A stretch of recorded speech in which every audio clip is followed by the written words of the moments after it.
মাঝে মাঝে মনে হয় কোনো এক নির্দিষ্ট ব্যক্তি ছাড়া জীবনটা মনে হয় অসম্ভব। এগুলো যারা ভাবেন তাদেরকেই বলছি। জীবনে একা চলাফেরা করা যায়, একা খাওয়া দাওয়া করা যায়, একা কথা বলা যায়, একা সব কিছুই করা যায়। জীবনে তুমি একা চলতে শিখবে, তখনই বুঝতে পারবে জীবনটা কতটা সুন্দর।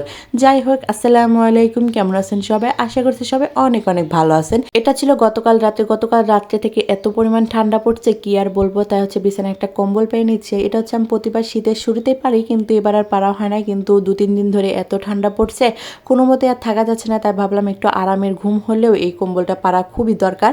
তা হচ্ছে পেরে নিয়েছিলাম। আর ওদিকে আমার মেয়ে তো আছে আমাকে হেল্প করার জন্য সব কাজে। আমি এদিকে করব, ওদিকে আবার নষ্ট করবে। এই তো যাই হোক, বিছানাটা পেরে নিলাম। আর এটা পরের দিন সকালে উঠে একটা অমৃত পান করতেছি, যেটা শরীরের জন্য খুবই ভালো, কিন্তু মাঝে মাঝে আমার খেতে ভালো লাগে না। এখানে একটু আমি ভালো লাগার জন্য একটু লবণ আর হচ্ছে পিঙ্ক সল্ট লবণ আর একটু লেবু দিই, তাহলে খেতে একটু ভালো লাগে। এই তো খাচ্ছিলাম আর বারান্দায় দাঁড়িয়ে দেখতেছিলাম এত পরিমাণ কুয়াশা পড়ছে। আমি মাত্র গাছগুলো লাগাইছি আর এখনই কোনো রোদের দেখা নাই। আমার গাছগুলো কি মারাই যাবে নাকি একটু ভয়ে ভয়ে আছি, কিন্তু মাশাল্লাহ ভালোই অনেক ফুল ফুটছে, দেখতেও ভালো লাগতেছে। আর অনেক পরিমাণ কুয়াশা পড়ছে, এত পরিমাণ কুয়াশা আমি ভাবতেছি যে এই কুয়াশা কখন কাটবে, আজকে দিনে কি রোদ্রের কোনো দেখা পাবো না। এগুলো ভাবতেছিলাম, ভাবতে ভাবতে চলে আসলাম না দুপুরে রান্নাবান্নাও করি। আর এই শীতে না কাটাকাটি করতে ইচ্ছে করতেছে না, হাতে একটু লাগলে না এত পরিমাণ ব্যথা লাগতেছে, মানে শীতে হাত একদম ঠান্ডা হয়ে আছে। তাই চলে আসলাম একদম দুপুরে রান্নাবান্না করার জন্য। আজকে দুপুরে রান্না করব হচ্ছে শুটকি মাছ আর একটা মাছ রান্না করব আর বেগুন শাক ভাজি করব। এখানে হচ্ছে আমি শুটকি মাছ রান্না করার জন্য প্রথম মূলা কেটে নিয়েছি, তারপর বেগুন কেটে নিব, তারপর সিম দিয়েছি, আলু দিয়েছি। আর ফ্রিজে অনেকটা পরিমাণ মূলা ছিল, তাই ভাবলাম শুটকি মাছ রান্না করি, তাহলে মূলাগুলো উঠে যাবে। আমাদের বাড়িতে সবাই শুটকি মাছ পছন্দ করে, সেই জন্য মাঝে মাঝে শুটকি মাছটা রান্না করা হয়। আর এদিকে আমি বেগুনগুলো কেটে নিয়েছি, বেগুনগুলো এত বড় বড় ছিল। আমি তো প্রথমে মাঝখান দিয়ে কাটতে চাইছিলাম, কিন্তু আমার শাশুড়ি বলল যে এভাবেই কাটো, দেখতেও ভালো লাগবে আর একটা হলেও খাওয়া হয়ে যাবে। তাই তো বেগুনগুলো কেটে নিচ্ছিলাম। আর এত বড় বড় বেগুন, এত বড় বড় চাক হয়েছিল। আমি একটু মোটামোটাই কাটছিলাম, কিন্তু বেগুন চাক একটু মোটামোটা কাটলে বেশি ভালো লাগে।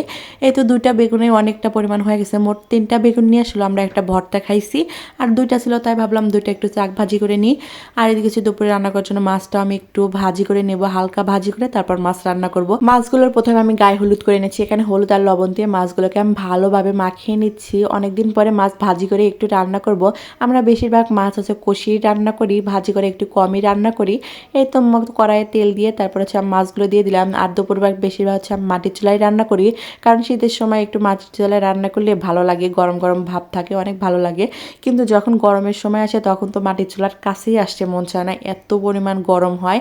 এই তো তারপর এখানে মাছগুলো হালকা করে ভাজি করে নিলাম, এরপর হচ্ছে আমি উঠিয়ে নেব। কিন্তু মাটির চুলায় রান্না করলে এত পরিমাণ হাত পাই কালি বলে কি আর বলবো, কিন্তু দেখতে ভালো লাগলেও যতই ভালো লাগুক না, কিন্তু কালি বললে আমার কাছে একটুও ভালো লাগে না। যাই হোক, বাড়ির বউ যখন হয়েছি কাজ তো করতেই হবে, রান্না বান্না তো করতে হবে, এটাই মনে হয় বউদের কাজ, তাই না? সকাল হলে আমার মনে হয় কি রান্না করব, আর দুপুর হলে মানে কি রান্না করব, এটা নিয়েই ভাবতে ভাবতে দুপুর হয়ে যায়। আর এদিকে হচ্ছে আমার মাছগুলো ভাজি হয়ে গেছে। এবার হচ্ছে আমি তো মশলাটা দিয়ে ভালো করে কষিয়ে নেব। একটা বাটিতে আমি সবগুলো মশলাই নিয়ে নিছি, তারপর এখানে মিক্সড করে আমি মশলাগুলো দিয়ে দিলাম, দিয়ে ভালো করে আগে মশলাগুলো কষিয়ে নেব। কষিয়ে এখানে আমি সবজিগুলো দিয়ে দেবো। আর আজকে সবজি কাটতে গিয়ে এত মানে বিরক্ত লাগছে, কোনো সবজি নাই, বাজার থেকে নিয়ে আসে তারপর হচ্ছে কাটাকুটি করে রান্না করতে আসে। এখানে আলু দিয়েছি, বেগুন দিয়েছি, সিম দিয়েছি। সিম এই শীতের সময় এই সব ধরনের সবজি দিয়ে রান্না করলে না তরকারি বেশ মজার হয়। আর এদিকে হচ্ছে আমি চুলায় বেগুন চাকগুলো ভাজি করে নিব, তাহলে একটু এগিয়ে যাবে, কারণ মাটির চুলায় রান্না করতে একটু দেরি লাগে। আর একটু যেহেতু আমি তরকারি রান্না করব, তাই ভাবলাম যে বেগুন চাকটা চুলায় রান্না করি, তাহলে একটু ভালো হবে। আর এতো মাখিয়ে নিলাম, এখানে হলুদের গুঁড়ো, তারপর মরিচের গুঁড়ো আর লবণ দিয়ে ভালো করে আমি মাখিয়ে নিচ্ছিলাম। মাখিয়ে তারপর আমি কড়াইতে দিয়ে দিলাম। এত বড় বড় বেগুন ছিল, 4টা বেগুনি আটছে।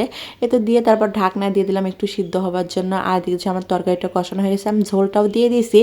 ঝোলটা ফুটে আসলে এখানে মাছগুলো দিয়ে তারপর ভালো করে ঢাকনা দিয়ে ঝোলটা কমে আসলাম, নামিয়ে নেবো। আমার কাছে মনে হয় তরকারি রান্না অতটাও কঠিন না, পারলে সব কিছুই সহজ। আর আমাদের প্রতিদিন এই রান্না বান্নাগুলো কেমন লাগে অবশ্যই বলবেন। আমি যেহেতু একই রকম ব্লগ দিই, তাই কার কেমন লাগে অবশ্যই জানাবেন। কারণ আমি যেহেতু বাসায় থাকি আর বাইরে অত যাই না, তাই হচ্ছে আমি প্রতিদিন আমার ডেইলি ব্লগগুলো দেওয়ারই চেষ্টা করি।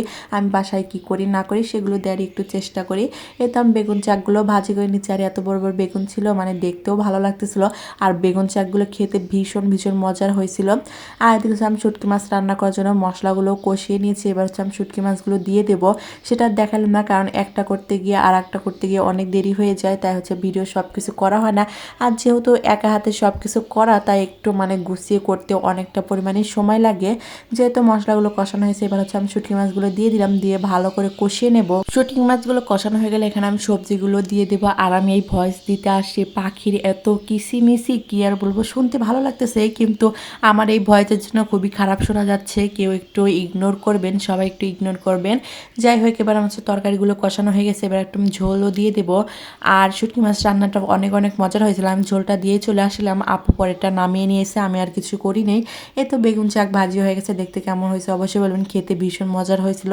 এদিকে আমি মাছ রান্নাও করে নিচ্ছি, আর ওদিকে শুটকি মাছটা আপু রান্না করে নেবে, আমি শুধু ঝোলটা দিয়ে চলে আসছিলাম। দুপুরে মেহেরিস এত পরিমাণ নোংরা করে রাখছে, সকাল আর পরিষ্কার করার সময় পায় না, তাই দুপুরে রান্নাবান্না করে পরিষ্কার করতে চলে আসলাম। আর একদিকে আমি পরিষ্কার করি, অন্যদিকে ও আবার নোংরা করে। এগুলো করতে করতেই মনে হয় কি আমার বিরক্ত চলে আসলে। আর যাদের ঘরে ছোট বাচ্চা আছে তারা তো জানেনি, একদিকে পরিষ্কার করি অন্যদিকে আবার নোংরা করে। এই তো আমি একদিকে গোছাচ্ছিলাম, ও কী করতেছে আবার এসে এটা নিয়ে আসতেছে ওটা নিয়ে আসতেছে। আমি বলতেছি এটা টানাটানি করো না, কিন্তু কে কার কথা শোনে, ও তোমার মতো চলতেছে। এরপর আমি বিছানাগুলো ঠিক করে নিলাম, ওর জন্য একটা বিছানাও পাতিয়ে দিচ্ছি, কারণ হচ্ছে কারণ শোয় তারপর ওঠে বসে, সেজন্য বিছানাটা পেতে দিয়েছি তাতে যাতে একটু শুতে পারে। আর এই তো গুছিয়ে নিলাম, তারপর একটু ঝাড়ুও দিয়ে দিচ্ছিলাম। এত পরিমাণ ময়লা হয়েছে, যতই ঝাড়ু দিই না কেন, ও যেহেতু বেশিরভাগ সময় এই রুমটাতেই থাকে তাই একটু নোংরা হয়। দেখেন কাঁধে ব্যাগ নিয়ে তারপর বেবিকে নিয়ে হাঁটাহাঁটি করতেছে। আমার এই ব্যাগটা ওর খুব পছন্দ, ও কিছুতেই এই ব্যাগটা আমাকে দেবে না, তাই ওই নিয়ে নিয়ে ঘরে। আর হচ্ছে ওর বেবিকে তো আছে, ওর বেবিকে বলে কি খাবি কি করবি, এগুলো নিয়েই অনেক হাসাহাসি হয়। এই তো সব কিছু মিলে আজকের ভিডিওটা এখানেই শেষ করলাম। সবাই ভালো থাকবেন, সুস্থ থাকবেন। ভিডিওটা ভালো লাগলে অবশ্যই লাইক করবেন, কমেন্ট করবেন, শেয়ার করবেন। আল্লাহ হাফেজ।